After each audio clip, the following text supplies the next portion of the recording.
students, I will be dealing with the physics. Okay, my name is Sindhuri. Okay, so మనము thermal properties of matter అనేది చదువుకుంటున్నాం. Right, ఇప్పుడు మనము ఏమేమి topics చదువుకుంటాము? Ideal gas equation చదువుకుందాం. Next thermal expansion అనేది కూడా చదువుకుందాం. ఓకే, చదువుకున్నాము అంటే మనం థర్మోమీటర్స్ యూజ్ చేసాం కదా. ఆ థర్మోమీటర్స్లో ఏం యూజ్ చేసాము? మెర్క్యూరీ యూజ్ చేసి మనము ఆ థర్మోమీటర్స్ని యూజ్ చేసాం టెంపరేచర్ మెషర్ చేయడానికి.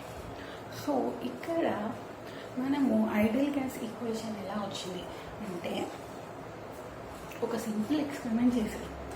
ఏంటి అంటే మెర్క్యూరీ బదులు గ్యాసెస్ని యూజ్ చేశారనమాట. థర్మోమీటర్స్లో గ్యాసెస్ని యూజ్ చేసి చేశారు. సో ఇక్కడ పెద్దగా డిఫరెన్స్ ఏం రాలేదు. ఓకే, ఆ గ్యాసెస్కి వచ్చిన వాల్యూ, ఆ గ్యాసెస్కి ఉన్న ఆ థర్మోమీటర్ వాల్యూ అండ్ మనము యూజ్ చేసిన liquid thermometer value same readings సిమిలర్గా ఉన్నాయి. బట్ ఇక్కడ ఏంటి, ఈ ఈక్వేషన్ ఎలా వచ్చింది? సో ఇక్కడ అన్ని gases at lowest density same behaviour, expansion చేసినప్పుడు సేమ్ బిహేవియర్ చూపించాయన్నమాట. సో ఇక్కడ ఆ బిహేవియర్ ఎలా తెలుస్తుంది అంటే వేరియబుల్స్ ద్వారా తెలుస్తుంది. ఆ వేరియబుల్స్ ఏంటి? Pressure, volume, temperature. ఓకే, ఇప్పుడు ఈ రిలేషన్ మనం చూద్దాం. సో టెంపరేచర్ కాన్స్టెంట్ ఉన్నప్పుడు ఈ రిలేషన్ ఏమొస్తుందంటే ప్రెషర్, వాల్యూమ్ = కాన్స్టెంట్ అని ఒక రిలేషన్ వచ్చింది. సో ఈ రిలేషన్షిప్ని ఎవరు ఇచ్చారు అంటే బాయిల్స్ అనే సైంటిస్ట్ ఇచ్చారు. సో ఈ లాని ఏమంటారంటే బాయిల్స్ లా అని అంటారు. సో ప్రెషర్ కాన్స్టెంట్ ఉన్నప్పుడు ఏమైంది? Volume by temperature = constant. So ఈ వాల్యూని ఏమంటారంటే చార్ల్స్ లా అని అంటారు. ఈ చార్ల్స్ లాని ఎవరు ఇచ్చారు? చార్ల్స్ అనే సైంటిస్ట్ ఇచ్చారు. ఓకే, ఇప్పుడు ఈ రెండు కంబైన్ చేసి ఒక సింగిల్ రిలేషన్ ఫామ్ చేశారు. ఏంటి అంటే PV/T = కాన్స్టెంట్. సో ఈ రిలేషన్ ఏమంటారు అంటే ఐడియల్ గ్యాస్ లా అని పేరు ఇచ్చారు. సో దీన్ని ఏమన్నారంటే ideal gas law. Okay, so it is not only applicable for single gas but also any quantity of dilute gas అని అన్నారు. సో ఇది ఏమంటారు అంటే ఐడియల్ గ్యాస్ ఈక్వేషన్ అని అంటారు. ఏంటి అంటే ఒక సింగిల్ గ్యాస్ని కాకుండా ఈ ఎనీ క్వాంటిటీ ఆఫ్ డైల్యూట్ గ్యాసెస్ని కలిపి చేస్తే ఇది ఐడియల్ గ్యాస్ ఈక్వేషన్. సో దానికి ఈక్వేషన్ ఏమొచ్చిందంటే PV/T = μR or PV = μRT. Okay, mu ఏంటంటే number of moles in gas. ఇప్పుడు ఏవైతే గ్యాసెస్ యూజ్ చేసిన థర్మోమీటర్లో దాని యొక్క నంబర్ ఆఫ్ మోల్స్ అన్నమాట. సో R ఏంటి? R ఏమో యూనివర్సల్ గ్యాస్ కాన్స్టెంట్. R అనేది యూనివర్సల్ గ్యాస్ కాన్స్టెంట్. దీనికి కూడా ఒక వాల్యూ ఇచ్చారు. ఏంటి? 8.31 Joule/mole/Kelvin. ఇది దాని వాల్యూ. ఓకే, ఇది ఐడియల్ గ్యాస్ ఈక్వేషన్. ఓకే, ఇప్పుడు ఒక టెంపరేచర్ స్కేల్ తీసుకున్నాం. సో ఆ టెంపరేచర్ స్కేల్ ఏంటంటే ఈ టెంపరేచర్ స్కేల్ -273.15 degrees Celsius దగ్గర ఇది ఆ టెంపరేచర్ స్కేల్ని ఏమంటారు అంటే 0 పాయింట్ అంటారు. ఓకే, సో ఈ పాయింట్ని మనము 0 పాయింట్ లాగా తీసుకుంటున్నాం. అయితే దాన్ని ఏమంటారంటే kelvin scale, absolute scale of temperature అని అంటారు. సో ఒక టెంపరేచర్ స్కేల్లో ఈ యొక్క వాల్యూని -273 degrees Celsius అనే వాల్యూని 0 లాగా తీసుకుంటున్నారు. సో ఆ 0 లాగా తీసుకునే దాన్ని ఏమంటారంటే అబ్సల్యూట్ స్కేల్ ఆఫ్ టెంపరేచర్. దీనికి కూడా ఒక వాల్యూ ఇచ్చాం. ఏంటి? T is equal to TC plus 273.15. Okay. ఇప్పుడు మనము మెయిన్ టాపిక్ ఏంటంటే థర్మల్ ఎక్స్పాన్షన్. ఓకే. ఏంటి థర్మల్ ఎక్స్పాన్షన్? థర్మల్ ఎక్స్పాన్షన్ అంటే ఏంటి? థర్మల్ అంటే మీకు తెలుసు ఏంటి? హీట్ కదా. సో హీట్ అయితే ఏదైనా ఆబ్జెక్ట్ తీసుకున్నప్పుడు దాన్ని హీట్ చేస్తే అది ఎక్స్పాండ్ అవుతే దాన్ని థర్మల్ ఎక్స్పాన్షన్ అని అంటారు. ఓకే. అది సాలిడ్ కావచ్చు, లిక్విడ్ కావచ్చు, గ్యాసెస్ కావచ్చు. ఓకే. సో ఇక్కడ థర్మల్ ఎక్స్పాన్షన్ డెఫినేషన్ ఏంటో చూద్దాం. The increase in the dimensions of a body per unit dimension due to increase in temperature. అంటే ఏంటి? సో ఒక బాడీ తీసుకున్నాం, ఒక బాడీని హీట్ చేసాం. ఓకే. హీట్ చేసినప్పుడు దీని యొక్క డైమెన్షన్స్, సో దీని యొక్క డైమెన్షన్స్ హీట్ ఇంక్రీజ్ అయిన కొద్దీ, టెంపరేచర్ ఇంక్రీజ్ అయిన కొద్దీ ఈ డైమెన్షన్స్ ఇంక్రీజ్ అవుతాయి కదా. సో ఈ డైమెన్షన్స్ ఇంక్రీజ్ అయినప్పుడు దీన్ని థర్మల్ ఎక్స్పాన్షన్ అంటారు. ఆబ్జెక్ట్ వాల్యూ డైమెన్షన్స్ ఇంక్రీజ్ అవుతున్నాయి. So it is a thermal expansion. Okay. Next ఈ థర్మల్ ఎక్స్పాన్షన్ మనము ఏంటంటే ఇప్పుడు కోల్డ్ ఆబ్జెక్ట్స్ ఉన్నాయి. సో వైల్ మనము థర్మల్ ఎక్స్పాన్షన్లో హీట్ చేస్తాం. ఓకే. మనము ఈ సబ్స్టెన్సెస్లో ఏమవుతుంది? కోల్డ్ సబ్స్టెన్సెస్లో కాంట్రాక్ట్ అవుతుంది. ఓకే. వైల్ కూల్ చేసినప్పుడు ఏమవుతుంది? ఆబ్జెక్ట్ కాంట్రాక్ట్ అవుతుంది. ఓకే. దాన్ని ఏమంటారంటే నెగటివ్ థర్మల్ ఎక్స్పాన్షన్ అంటారు. Contracting of objects. So contracting ఆబ్జెక్ట్స్ని నెగటివ్ థర్మల్ ఎక్స్పాన్షన్ అని అంటారు. సో మనము సాలిడ్స్ తీసుకున్నాం. ఒక సాలిడ్ తీసుకున్నప్పుడు ఆ సాలిడ్స్లో మీకు తెలిసి ఉంటాయి.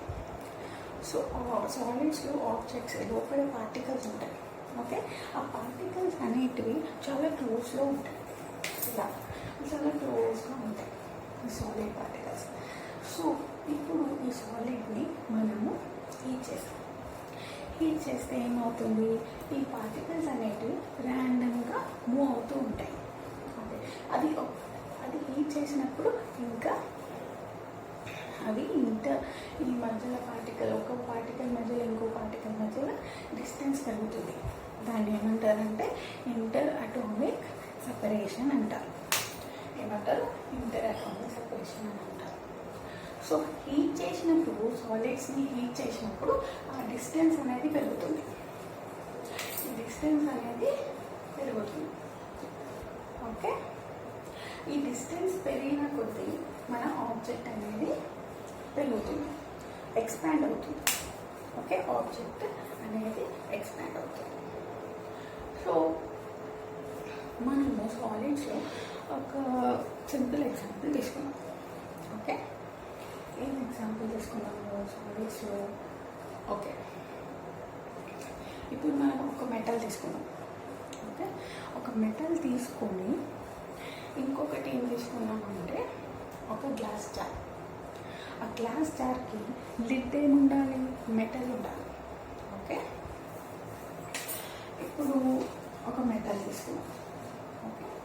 ఇప్పుడు ఇంకోటి గ్లాస్ జార్, దీనికి మెటల్ క్యాప్, మెటల్ లిడ్ ఉండాలి. ఇది ఒక గ్లాస్ జార్ అనుకోండి. ఓకే. దీనిపైన ఒక చిన్న స్లిట్ చేస్తాం. ఓకే. చిన్న స్లిట్ అంటే గ్యాప్ అనమాట. సో ఈ మెటల్ కాయిన్ అనేది దీంట్లో వెళ్ళడానికి సరిపోయేంత స్లిట్ చేస్తాం. ఓకే. ఇప్పుడు ఫస్ట్ మనము ఈ మెటల్ కాయిన్ని ఇందులో వేసి చూద్దాం. సో ఇందులో వేస్తే అది దీంట్లో ఫిట్ అవుతుంది. ఓకే. ఇప్పుడు ఈ మెటల్ కాయిన్ని మనము హీట్ చేద్దాం. ఓకే. ఈ మెటల్ కాయిన్ని హీట్ చేసినప్పుడు ఏమవుతుందంటే ఈ మెటల్ కాయిన్ ఎక్స్పాండ్ అవుతుంది. సో ఈ మెటల్ కాయిన్ని మనము ఇందులో వేయడానికి ట్రై చేయండి. అప్పుడు అందులో ఆ స్లిట్లో వెళ్తుందా లేదో చూడు. సో ఈ స్లిట్లో అనేది ఈ మెటల్ కాయిన్ వెళ్ళదు, డ్యూ టు విచ్ ఆ మెటల్ కాయిన్ ఎక్స్పాండ్ అయింది. హీట్ చేసినందుకు ఆ మెటల్ కాయిన్ ఎక్స్పాండ్ అయింది. ఓకే, సో ఈ ఎక్స్పెరిమెంట్ ద్వారా ఏం తెలుస్తుందంటే solids expand on heating. Okay, so mostly metals expand on heating. ఇప్పుడు మనము ఇంకొక ఎగ్జాంపుల్ కూడా చూడొచ్చు. మీకు రైల్వే ట్రాక్స్ ఎప్పుడైనా చూసారా? ఓకే, రైల్వే ట్రాక్స్లో ట్రాక్స్ ఉంటాయి కదా, రైల్వే ట్రాక్స్. అయితే ఈ రైల్వే ట్రాక్స్ మధ్యలో చిన్న గ్యాప్ ఇస్తారు. అన్నమాట. ఈ గ్యాప్ ఎందుకు ఇస్తారు? ఎప్పుడైతే సన్ వేడి ఎక్కువగా ఉన్నప్పుడు ఏమవుతుంది, ఈ మెటల్స్ అనేటివి ఎక్స్పాండ్ అవుతాయి. ఓకే, ఈ మెటల్స్ అనేవి ఎక్స్పాండ్ అయ్యి ఈ గ్యాప్ని ఫిల్ చేస్తుంటాయి. సో అందుకని రైల్వే ట్రాక్స్లో చిన్న గ్యాప్స్ ఇస్తూ ఉంటారు, సో దట్ ఏ ప్రాబ్లం రావద్దు. ఓకే, డ్యూ టు ఆ మెటల్స్ ఎక్స్పాండ్ అవుతాయి, సన్ హీట్తో ఎక్స్పాండ్ అవుతాయి, అందుకనే గ్యాప్స్ ఇస్తారు. సో నెక్స్ట్ మీకు సాలిడ్ ఎక్స్పాన్షన్ అనేది అర్థమైంది కదా. Next liquid expansion. ఈ లిక్విడ్ ఎక్స్పాన్షన్ ఏంటో చూద్దాం. అయితే సాలిడ్స్లో మనకి తెలిసింది ఏంటంటే పార్టికల్స్ దగ్గరగా ఉంటాయి. సో ఆ ఇంటర్ అటామిక్ సెపరేషన్ అనేది ఉంది కదా, ఇంటర్ అటామిక్ డిస్టెన్స్ అనేది ఉంది కదా, అంటే ఆటమ్స్ మధ్యలో డిస్టెన్స్ అనేది చాలా తక్కువగా ఉంది. సో ఈ లిక్విడ్లో ఏంటి అంటే, లిక్విడ్లో సాలిడ్తో కంపేర్ చేస్తే ఎక్కువగా ఉంటుంది డిస్టెన్స్, ఇంటర్ అటామిక్ డిస్టెన్స్ అనేది ఎక్కువగా ఉంటుంది. సో ఇక్కడ మనకి పాసిబుల్ ఏంటంటే ఈ ఇంటర్ అటామిక్ డిస్టెన్స్ ఎక్కువగా ఉండడం వల్ల మోర్ ఎక్స్పాన్షన్ లిక్విడ్స్లో ఉంటుంది. సాలిడ్స్తో కంపేర్ చేస్తే లిక్విడ్స్లో మోర్ ఎక్స్పాన్షన్ ఉంటుంది.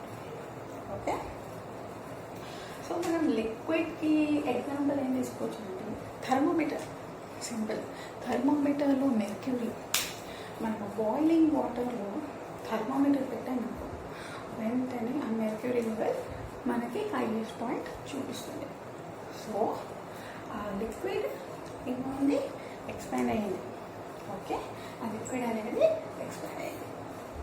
సో లిక్విడ్లో మాలిక్యూల్స్ పార్టికల్స్ అనేది దూరం ఉండడం వల్ల ఇంకెక్కువ ఎక్స్పాండ్ అయ్యే ఛాన్సెస్ ఉన్నాయి. సో అది లిక్విడ్ ఎక్స్పాన్షన్.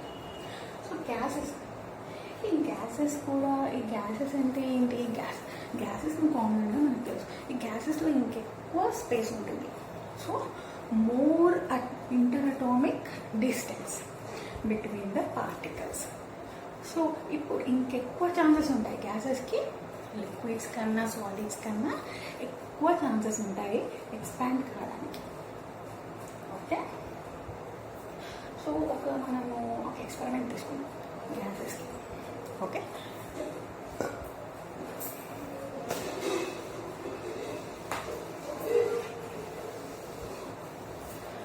గ్యాసెస్కి మనము ఒక ఎక్స్పెరిమెంట్ చేద్దాం. ఏంటంటే ఒక ప్లాస్టిక్ బాటిల్ తీస్తాం. ఓకే, ఆ ప్లాస్టిక్ బాటిల్కి బెలూన్ టై చేయండి.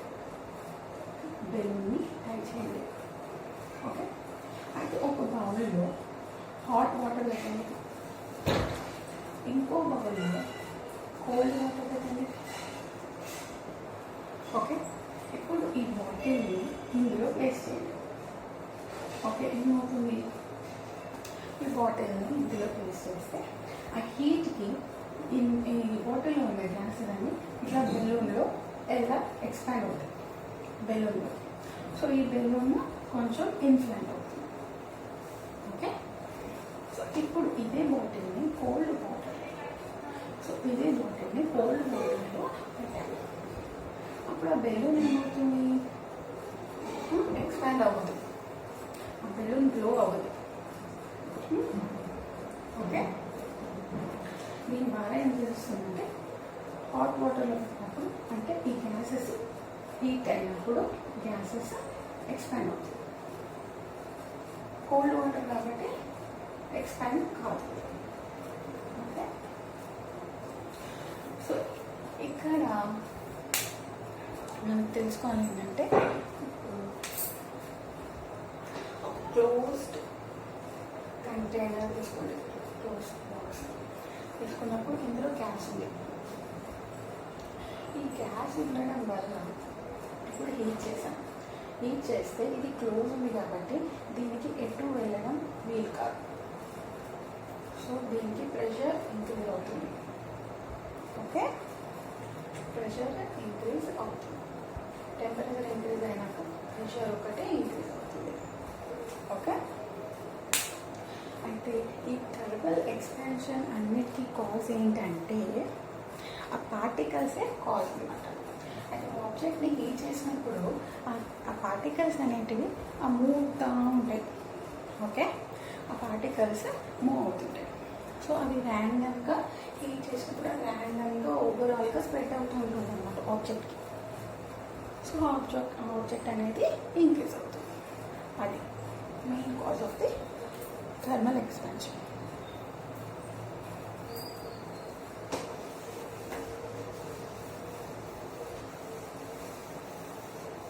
థర్మల్ ఎక్స్పాన్షన్ టైప్స్ గురించి చదువుకుందాం. Okay, thermal expansion types. So ఈ టైప్స్ ఆఫ్ థర్మల్ ఎక్స్పాన్షన్స్ ఎన్ని ఉన్నాయనేది మనం తెలుసుకోవాలి. First linear expansion, areal expansion and volume expansion. First one linear expansion గురించి తెలుసుకుందాం. లీనియర్ ఎక్స్పాన్షన్ అంటే ఏంటి, నువ్వు ఆ వర్డ్లోనే మనకి తెలుస్తుంది. లీనియర్ అంటే లెంత్, లీనియర్ అంటే లెంత్. సో ఇది ఒక సబ్స్టెన్స్ అనుకోండి, ఇది లీనియర్గా ఉంది. రైట్, సో దీన్ని మనము హీట్ చేసాం. హీట్ చేస్తే ఏమవుతుంది, ఇలా పొడవుగా ఎక్స్పాండ్ అవ్వదు. సో ఇలా అవుతుంది, లెంత్ వైజ్లో అవుతుంది. సో లీనియర్గా ఎక్స్పాండ్ అవుతుంది. దీన్నే ఏమంటారు, లీనియర్ ఎక్స్పాన్షన్ అని అంటారు. ఓకే, ఇప్పుడు ఏరియల్ ఎక్స్పాన్షన్. ఏరియల్ ఎక్స్పాన్షన్ అంటే ఏంటి, వర్డ్స్లోనే మనకి తెలుస్తుంది అనమాట. ఏరియా అంటే ఏరియల్ ఎక్స్పాన్షన్, ఏరియా వైజ్లో ఎక్స్పాండ్ అవుతుంది అనమాట object. when the object is heated, it expands through the area. ఇప్పుడు ఒక బుక్ తీసుకోండి. ఓకే, ఈ బుక్ ఉంది, ఈ బుక్ ఏరియా ఎక్కువ ఉంది. రైట్, ఈ బుక్ ఏరియా ఎక్కువ ఉంది. సో దీన్ని హీట్ చేసినప్పుడు ఏరియా వైజ్గా ఎక్స్పాండ్ అవుతుంది. దీన్నే ఏమంటారు, ఏరియల్ ఎక్స్పాన్షన్ అని అంటారు. ఓకే, ఇప్పుడు volume expansion. Simple. Volume expansion అంటే వాల్యూమ్ ఎక్స్పాండ్ అయ్యేది వాల్యూమ్ ఎక్స్పాన్షన్ అనమాట. సో ద ఆబ్జెక్ట్ వాల్యూమ్ ద్వారా ఎక్స్పాండ్ అయ్యేది వాల్యూమ్ ఎక్స్పాన్షన్. అంటే ఇప్పుడు ఒక బాల్ తీసుకోండి, అంటే ఈ బాల్ రౌండ్ అంటే ఆ స్పెరికల్ షేప్లో ఉండేది ఏదైనా ఒక సబ్స్టెన్స్ తీసుకోండి. సో ఈ సబ్స్టెన్స్ని హీట్ చేయండి. హీట్ చేస్తే ఏమవుతుంది, దీని వాల్యూమ్ పెరుగుతుంది. సో ఈ సైజ్ పెరుగుతుంది. సో ఈ వాల్యూమ్ పరంగా పెరిగేదాన్ని వాల్యూమ్ ఎక్స్పాన్షన్ అంటారు. అంటే వాల్యూమ్ ఎక్స్పాండ్ అవుతుంది. టెంపరేచర్ హీట్ చేసినప్పుడు ఆ వాల్యూమ్ ఎక్స్పాండ్ అవుతుంది. అసలు ఆబ్జెక్ట్ ఒక వాల్యూమ్ ఎక్స్పాండ్ అవుతుంది. సో సింపుల్గా మనకి అర్థమైంది కదా. సింపుల్గా ఉన్నాయి కదా, వర్డ్స్ ద్వారా మనకి అర్థమవుతుంది.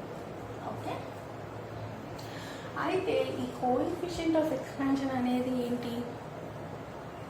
ఓకే, ఈ కోఎఫిషియంట్ ఆఫ్ ఎక్స్పాన్షన్ అనేది ఏంటి? కోఎఫిషియంట్ అంటే ఆ ఆబ్జెక్ట్ ఎంతగా ఎక్స్పాండ్ అయ్యింది అని చెప్పేది కోఎఫిషియంట్. సో ఈ ఆబ్జెక్ట్ హీట్ చేస్తే ఇది ఎంతగా ఎక్స్పాండ్ అయ్యింది, ఎంత లెంత్, ఎంత వాల్యూమ్, ఎంతగా ఎక్స్పాండ్ అయ్యింది అని చెప్పేదే కోఎఫిషియంట్ ఆఫ్ ఎక్స్పాన్షన్. ఓకే, ఈ కోఎఫిషియంట్ ఆఫ్ ఎక్స్పాన్షన్స్ కూడా మనకి 3 ఉన్నాయన్నమాట. Coefficient of linear expansion first మనం చూద్దాం. So coefficient of linear expansion అంటే ఏంటి అంటే, ఈ లీనియర్ ఆబ్జెక్ట్ తీసుకున్నప్పుడు, అంటే ఈ ఆబ్జెక్ట్ ఇలాంటి ఒక ఆబ్జెక్ట్ అంటే రాడ్ తీసుకోండి. సో ఈ రాడ్ హీట్ చేసినప్పుడు ఈ ఎంత లెంత్ పెరుగుతుంది అనేది మెజర్ చేసేది కోఎఫిషియంట్ ఆఫ్ లీనియర్ ఎక్స్పాన్షన్ అన్నమాట. సో ఇప్పుడు ఒక గ్లాస్ ఇంకా ఒక కాపర్ తీసుకోండి. సో ఈ గ్లాస్ హీట్ చేసినప్పుడు ఎక్కువగా ఎక్స్పాండ్ అవ్వదు. ఓకే, అండ్ ఇప్పుడు ఈ కాపర్ తీసుకున్నట్టే, కాపర్ గ్లాస్ ఎక్కువ హీట్ చేసినప్పుడు ఎక్కువగా ఎక్స్పాండ్ అవుతుంది. సో ఏంటంటే గ్లాస్ యొక్క కోఎఫిషియంట్ కాపర్ గ్లాస్ ఒక కోఎఫిషియంట్ని కంపేర్ చేస్తే మనకి కాపర్ గ్లాస్ కోఎఫిషియంట్ ఎక్కువగా, దాని ఎక్స్పాన్షన్ ఎక్కువగా ఉంటుంది. సో ఆ గ్లాస్ సబ్స్టెన్స్ ఇంకా ఈ కాపర్ సబ్స్టెన్స్ హీట్ చేసినప్పుడు ఇది 5 times, ఈ గ్లాస్ కన్నా ఈ 5 times కోఎఫిషియంట్, దీని కోఎఫిషియంట్ 5 times ఎక్కువగా ఉంటుంది. ఆల్రైట్, సో ఆ కోఎఫిషియన్స్ అనేది చేంజ్ అవుతూ ఉంటాయి అన్నమాట. ఒక్కొక్క సబ్స్టెన్స్కి ఒక్కొక్క కోఎఫిషియంట్ చేంజ్ అవుతూ ఉంటుంది. సో ఏమంటున్నాడంటే, the coefficient of linear expansion of a substance is high the more it expands. అంటే ఎంతగా ఎక్స్పాండ్ అవుతుందో ఆబ్జెక్ట్ అంతగా దాని కోఎఫిషియంట్ పెరుగుతుంది అన్నమాట. ఓకే, అర్థమైందా? సో ఆబ్జెక్ట్ మనకి ఎంత ఎక్స్పాండ్ అవుతే ఆ కోఎఫిషియంట్, దాని ఆబ్జెక్ట్ యొక్క కోఎఫిషియంట్ కూడా ఎక్కువ ఉంటుందన్నమాట. ఓకే, మనము ఈ coefficient of linear expansion definition ఏమి ఇచ్చారు చూద్దాం. డెఫినేషన్ అంటూ ఏం లేదు, బట్ దాన్ని ఎలా డిఫైన్ చేశారు, చూద్దాం. సో డెఫినేషన్ ఏంటి? For a body in the form of rod, అయితే ఒక బాడీ తీసుకున్నారు, రాడ్ ఫార్మ్. సో ఏమంటారు? The fractional change in length. Fractional change అంటే ఏంటి? అది హీట్ చేసినప్పుడు దాని లెంత్ మారుతుంది. Alright, so is proportional to change in temperature. అంటే ఆ హీట్ చేస్తే లెంత్ మారుతుంది. సో ఆ చేంజ్ని డిస్క్రైబ్ చేస్తున్నారు. ఓకే, సో దానికి ఏమిచ్చారు చూడు. సో చేంజ్ ఇన్ లెంత్ ఏంటి? Delta L by L. Okay, change in length delta L by L. So change in temperature ఏంటి? Delta T. Okay, so delta L by L directly proportional to delta T. Okay, change in length is proportional to change in temperature. Okay, delta L by L is directly proportional to delta T. Okay, got it? ఇప్పుడు ఈ delta L by L is equal to alpha L delta T అని రాశాను. ఈ alpha L ఏంటి? Alpha L అంటే coefficient of the object. Okay, ఏదైతే మనము heat చేసామో సో ఆ ఆబ్జెక్ట్ యొక్క కోఎఫిషియంట్ లెంత్ అన్నమాట. సో డెల్టా ఎల్, ఇది delta L sorry, alpha L into delta T. So alpha L is equal to delta L by L into delta T. ఇది మనము గుర్తుపెట్టుకోవాలి. ఓకే, దీన్ని ఫార్మ్ అన్నమాట. ఇది linear coefficient of linear expansion form.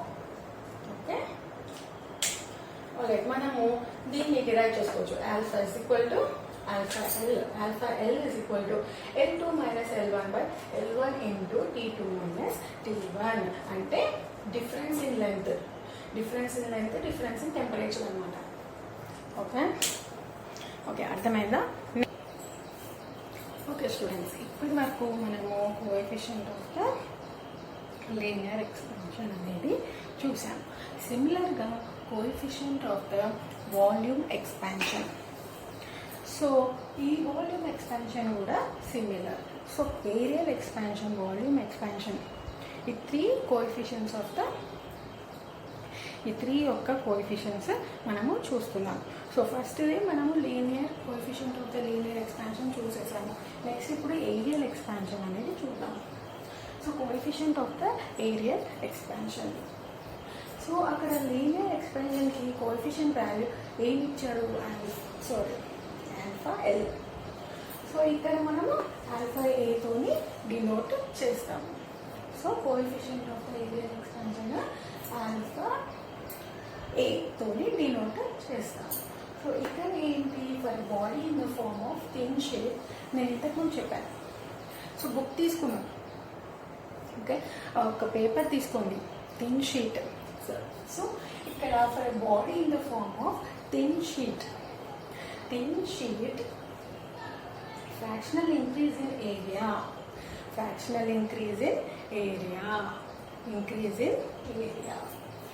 is proportional to change in temperature. అంటే ఏంటి? ఏం లేదు. ఒక షీట్, మెటల్ షీట్ తీసుకోండి. ఓకే, ఆ మెటల్ షీట్ని మనము హీట్ చేసినప్పుడు, హీట్ చేయకముందు ఎంత లెంత్ ఉంది, హీట్ చేసినాక ఎంత లెంత్ ఉంది, అది చేంజ్ ఇన్ లెంత్. సో ఈ షీట్ తీసుకున్నాం, దాన్ని హీట్ చేసాం.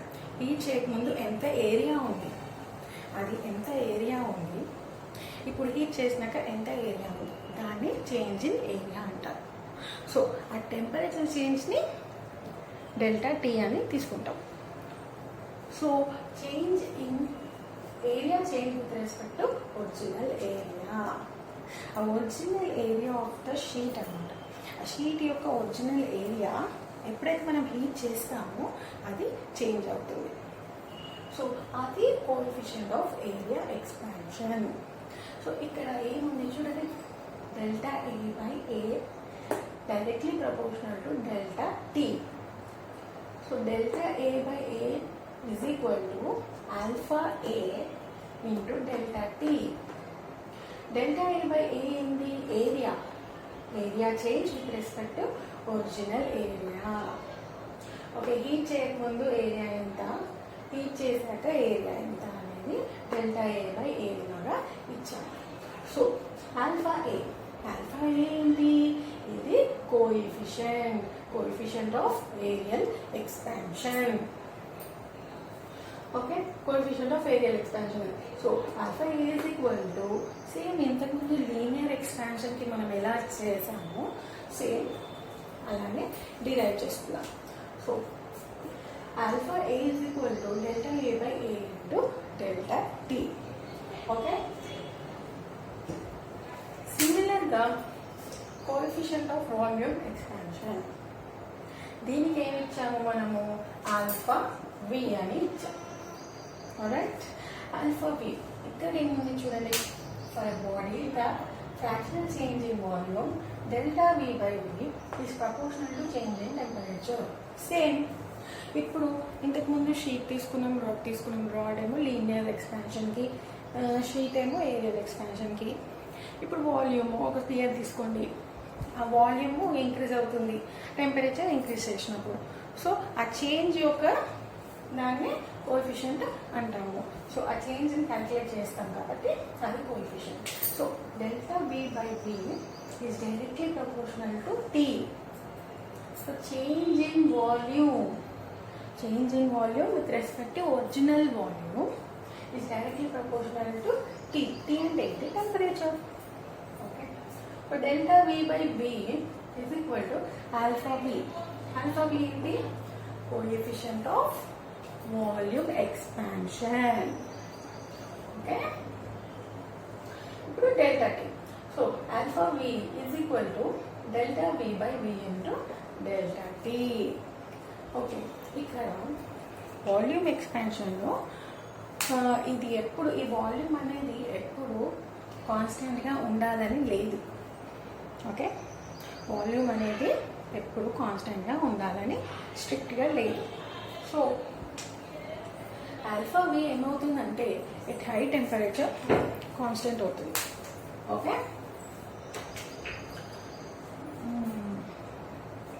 ఇక్కడ గ్రాఫ్ ఉంది. ఓకే, గ్రాఫ్ చూద్దాం.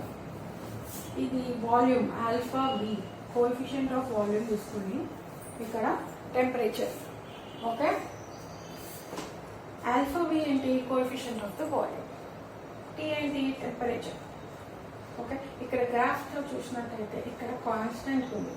ఈ టెంపరేచర్ ఇంక్రీజ్ చేసిన కొద్దీ ఈ వాల్యూమ్ అనేది కాన్స్టెంట్ ఉంది. ఓకే, అది so coefficient of volume expanse. ఇది ఏంటంటే కాపర్ యొక్క తీసుకున్నాం. కాపర్ యొక్క కోఎఫిషియంట్ అనేది ఈ గ్రాఫ్లో తీసుకున్నాం.